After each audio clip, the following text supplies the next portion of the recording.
Okay, so since I'm filming these videos back to back while I'm holding this camera with this janky tripod,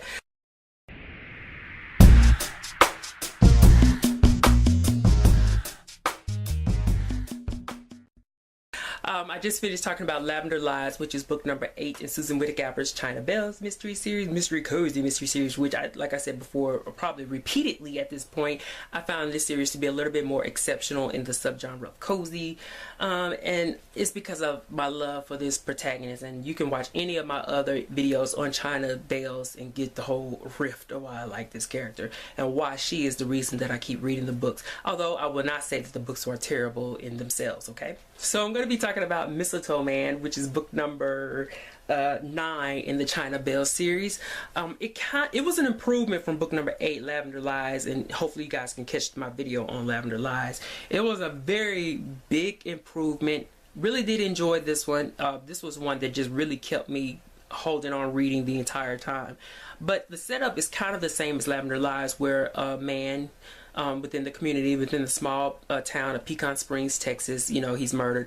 But as the title states, Mistletoe Man, if that does not suggest enough, then we probably figured out at this point that this particular victim is someone who had I won't say a ranch, but his property had trees of like different types of fruits, but he also supplied the community with mistletoe berries or wreaths or something. I don't know, black folks, I don't think we ever even messed with mistletoe for real, to be honest with you. Okay, well, we'll just keep going.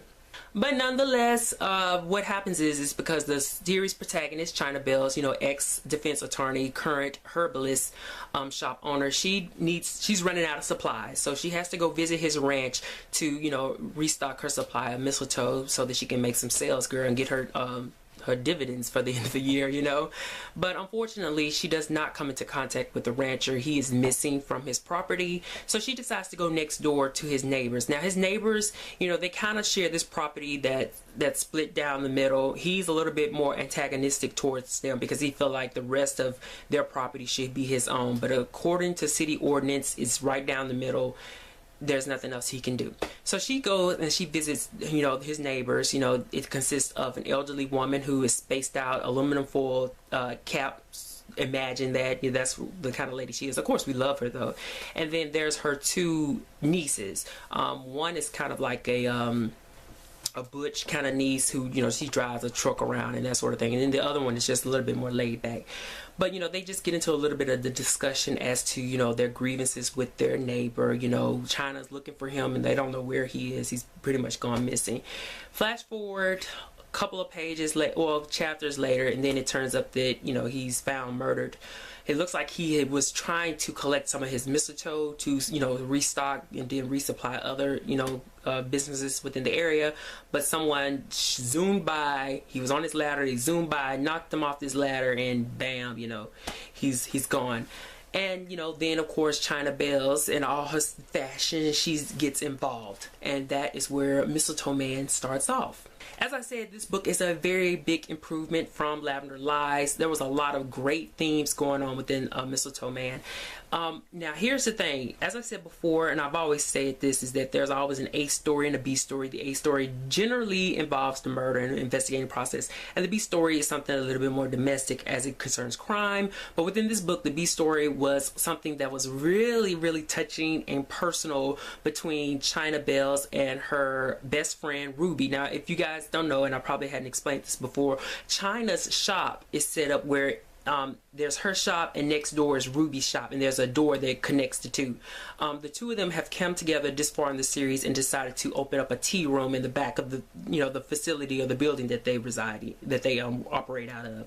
But the point is that these two have been together since the dawn of time, since China moved into Pecan Springs. So they're close buddies. And then, of course, within the series, they also do a lot of the investigative work together. And they're kind of night and day, because China is a lot more, as an ex-lawyer, she's a lot more practical and pragmatic. And then there's Ruby, who is sort of esoteric and eccentric thinking. Her China shop China's shop is about herbs. Ruby's shop is about the occult. So she's selling crystal balls and, girl, I don't know, witch's blood, stuff like that. But the point is that they're two different characters, very parallel, very much individuals within their own right, and yet they are still drawn together as best friends. And as best friends, of course, they share a lot of their secrets together. So in this particular book, Ruby has a very devastating secret that, you know, I did not guess it. I did not guess it. I love this book because of this. But it is a devastating secret that she comes across that involves her health. And throughout this book, she begins to push China away, you know. And, you know, with me, I'm the type of person, like, if you going through something and you gonna say, get out of here, or yell at me and stuff, I'll be like, all right, bye. You on your own. And then I'm not gonna be like, oh, I just wish I had figured out what was wrong with them. I'm so touched. No, not me. I'll be like, I'll leave you alone. If you ever want to come back and call me, you can. But China, you know, she is very taken with the fact that Ruby is pushing her out of her life because of Ruby has a devastating secret that she can share.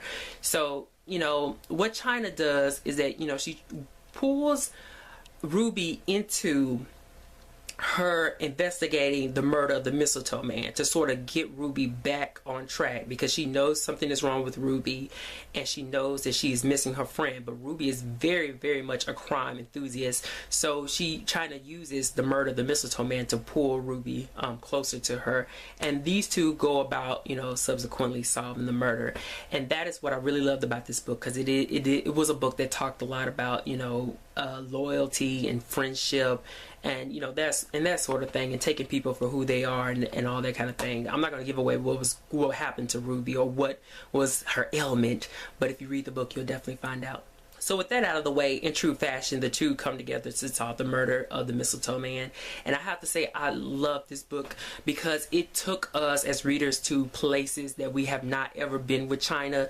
First of all, she is such an intelligent character and witty as well, very much dry wit, but she gets into tangles with law enforcement men and criminals of all kinds of nature, and she uses every little thing she has in her head to talk her way out of different situations. Within this book, during their investigating process, they actually came across a weed lab, and Ruby and China were arrested for, you know, it appeared that they were the ones who were sort of trafficking this marijuana, but they eventually talked their way out of it. And that's something that I found very special about this book, because I love when an author can take their protagonists and put them in unusual situations, and they don't have to, like, make up this contrived method of getting their characters out of this situation, when all you can do is just use your character to talk their way out. And that just kind of illustrates another aspect that I love about China, is that she is such a imaginative but practical thinking character, that she can use her head to talk her way out of different situations. All in all, I think that's kind of just everything I want to say about this book, Mistletoe Man, because I feel like really I will give away too much, you know, as far as Ruby's situation and the whole weed lab crime scene breakdown that was so interesting and funny at the same time. But as it regards the actual culprit of the book, I will say that it was slightly a stretch, and let me tell you why. It's because, once again, Susan Wittig Albert did not put her victim on stage. It would have worked. It would have worked so much better if she had to put her victim on stage. We the reader, we never engage with the victim of the Mistletoe Man. We never see his temperament with other characters who are possible suspects. We don't see anything. Had she put him on stage, it would have been a little bit more believable when we got to the end to see, you know, the resolution as to why this individual murdered him.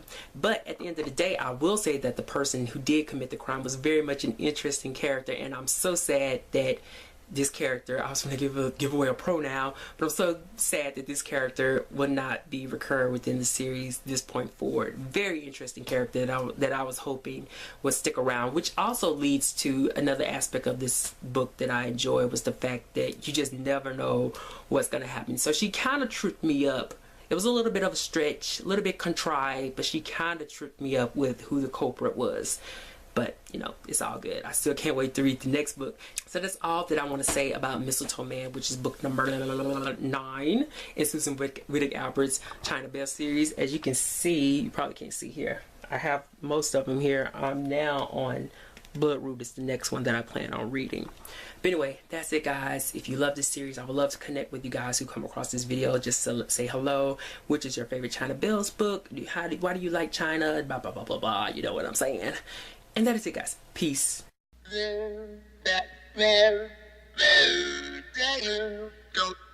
Don't